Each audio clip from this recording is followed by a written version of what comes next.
Assalamualaikum warahmatullahi wabarakatuh. Saya ucapkan terima kasih kepada Bu Sang Ayu Putra Hayu selaku dosen mata kuliah Hukum Perdata. Di sini kami akan mempresentasikan tentang hukum keluarga. Sebelum memulai presentasi, izinkanlah kami untuk memperkenalkan anggota kelompok satu terlebih dahulu. Pertama, Nesi Gracia Sihomling, kedua Alia Sakila, ketiga Nusangada, keempat Dewina Amelia Aryasanti, kelima Lisa Kristanti, keenam Desi Ana Ragita Pakpahan, dan terakhir Amanda Setiawati. Selanjutnya pembacaan materi akan dibacakan oleh Mbak Devina. Silakan. Baik, terima kasih. Sekarang saya akan menjelaskan pengertian hukum keluarga. Menurut Profesor Ali Afandi SH, hukum keluarga diartikan sebagai keseluruhan ketentuan yang mengenai hubungan hukum yang bersangkutan dengan kekeluargaan saudara dan kekeluargaan karena perkawinan, meliputi perkawinan, kekuasaan orang tua, perwalian, pengampuan, serta keadaan tidak hadir.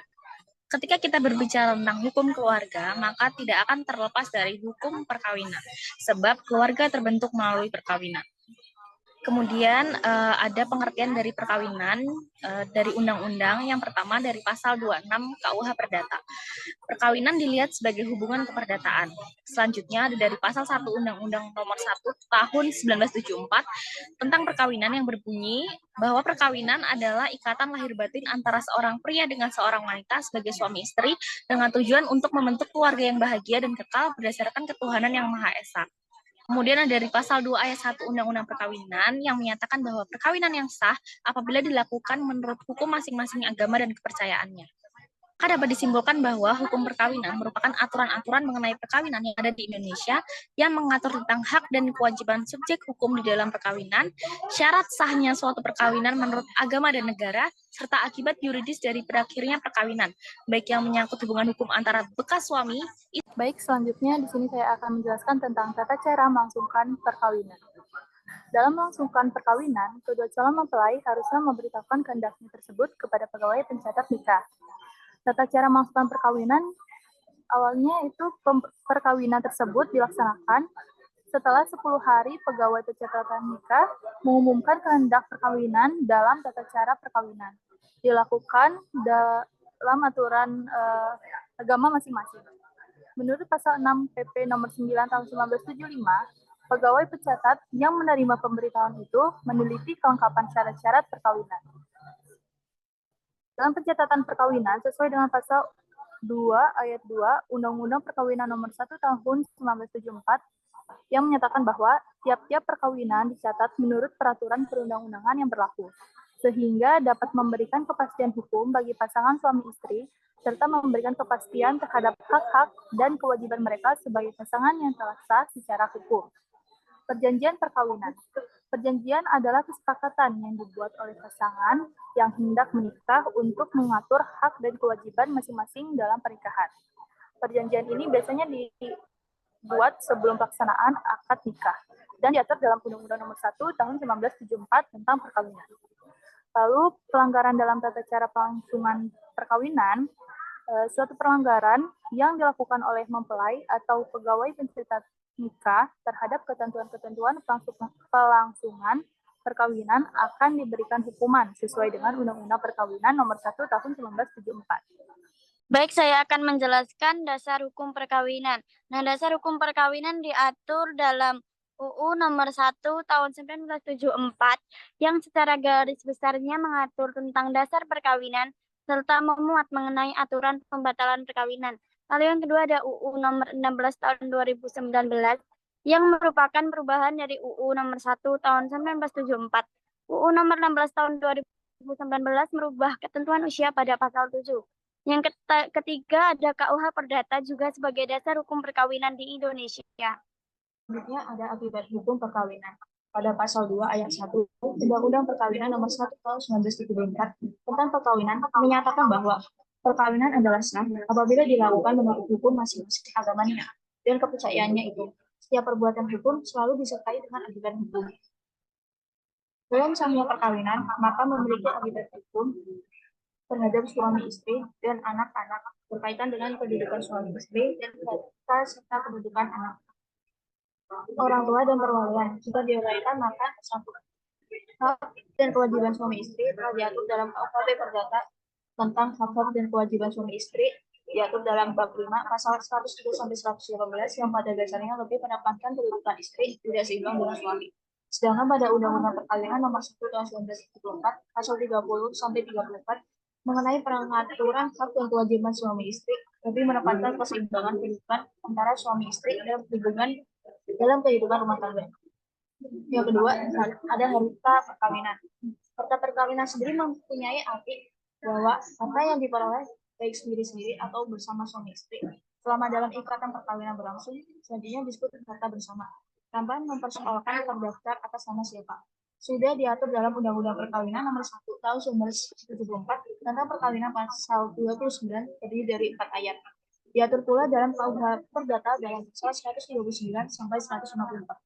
Selanjutnya mengenai kedudukan anak dan perundang-undangan di Undang-Undang Perkawinan Nomor 1 Tahun 1974 Pasal 42 sampai 44 membahas mengenai kedudukan anak yang dilahirkan dalam perkawinan yang sah dan anak yang dilahirkan di luar kawin. Undang-Undang Perkawinan mengatur bahwa anak-anak yang lahir di luar kawin hanya mempunyai hubungan perdata dengan ibunya dan keluarga ibunya. Setelah dikeluarkannya putusan MK Nomor 46 Tahun 2010 menjadi berubah.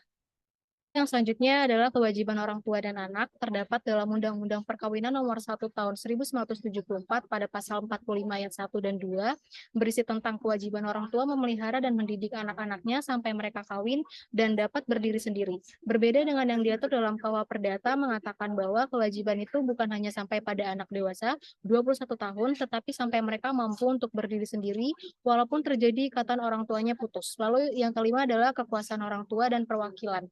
Diatur dalam Undang-Undang Perkawinan Nomor 1 Tahun 1974, yaitu mengatur kekuasaan orang tua dalam pasal 47 sampai 49. Itu ada pembatalan perkawinan. Pada Undang-Undang Perkawinan Nomor 1 Tahun 1974 Pasal 22 menerangkan bahwa perkawinan bisa dibatalkan. Dijelaskan juga pada Pasal 85 KUH Perdata menyebutkan pembatalan perkawinan hanya dapat dinyatakan oleh pengadilan. Pembatalan perkawinan tidak mempunyai akibat hukum karena tidak memenuhi syarat-syarat yang ditentukan oleh hukum atau undang-undang. Semakin banyaknya kasus perkawinan dini disebabkan kehamilan di luar nikah, menyebabkan angka dispensasi nikah semakin menjolak, seperti yang terjadi di Kabupaten Ponorogo, Provinsi Jawa Timur. Jika diperhatikan dari data Pengadilan Agama Ponorogo pada tahun 2019 hingga 2021, persentase dispensasi nikah di Pengadilan Agama Ponorogo kian meningkat tiap tahunnya. Mengenai batasan usia perkawinan sendiri diatur dalam UU Perkawinan mengacu pada pasal 7 ayat 1 tahun 1974 yang kemudian direvisi menjadi UU Perkawinan Nomor 16 tahun 2019 yang menegaskan bahwa perkawinan diperbolehkan hanya apabila pihak laki-laki dan pihak perempuan sudah mencapai usia 19 tahun.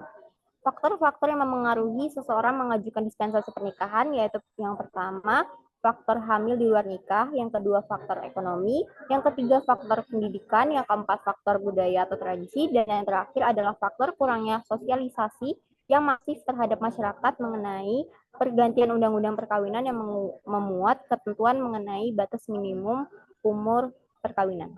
Selanjutnya mengenai dasar hukum mengenai pernikahan ditinjau dari perspektif hukum. Yang pertama ada pasal 29 Kitab Undang-Undang Hukum Perdata yang memaparkan batas minimum umur pengaju dispensasi pernikahan yaitu umur 18 tahun bagi laki-laki dan 15 tahun bagi perempuan. Lalu yang kedua ada batas kedewasaan seseorang yang disebutkan dalam KUH Perdata tepatnya pada pasal 330 yakni 21 tahun dan belum pernah melakukan perkawinan. Lalu selanjutnya perlindungan terhadap anak oleh hukum juga diatur dalam pasal 26 Undang-Undang Republik Indonesia nomor 23 tahun 2002 tentang perlindungan anak, Undang-Undang Republik tahun 1974 yang menjelaskan peran orang tua untuk melindungi dan mencegah terjadinya perkawinan pada usia anak-anak.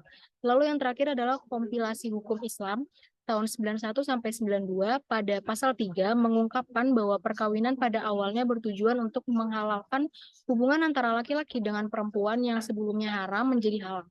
Namun menjadi menyimpang karena tujuan semata-mata menutupi aib keluarga akibat kehamilan yang tidak direncanakan. Hukum keluarga adalah aturan baik itu tertulis maupun tidak tertulis mengenai hubungan hukum yang berkaitan dengan kekeluargaan yang sedara dan kekeluargaan karena perkawinan. Dalam keluarga terdapat hukum yang mengatur, yakni hukum perkawinan. Di Indonesia sendiri, perkawinan diatur dalam KUH Perdata dan Undang-Undang Nomor 16 Tahun 2019 tentang perkawinan yang merupakan perubahan atas Undang-Undang Nomor 1 Tahun 1974. Di dalam pasal 7 Undang-Undang Nomor 16 Tahun 2019, batas usia kedua calon mempelai adalah 19 tahun. Apabila terjadi penyimpangan seperti hamil di luar nikah, di mana usia pria dan perempuan belum mencapai 19 tahun, maka orang tua pihak pria dan atau orang tua pihak perempuan dapat meminta dispensasi kepada pengadilan. Sebelum keputusan dispensasi diberikan oleh pengadilan, pengadilan wajib mendengarkan pendapat kedua belah pihak calon mempelai. Jika kedua calon mempelai perkawinan setuju, maka pengadilan dapat memberikan dispensasi. Selain itu, dalam melangsungkan perkawinan ada tata cara yang harus dilakukan, yakni penelitian dan pengumuman, klarifikasi perkawinan, pencatatan perkawinan, dan perjanjian perkawinan. Perkawinan yang telah terjadi dapat dibatalkan oleh pengadilan apabila melanggar syarat-syarat melangsungkan perkawinan. Itu presentasi dari kami. Apabila ada kesalahan, kami mohon maaf. Sekian, terima kasih. Wassalamualaikum warahmatullahi wabarakatuh.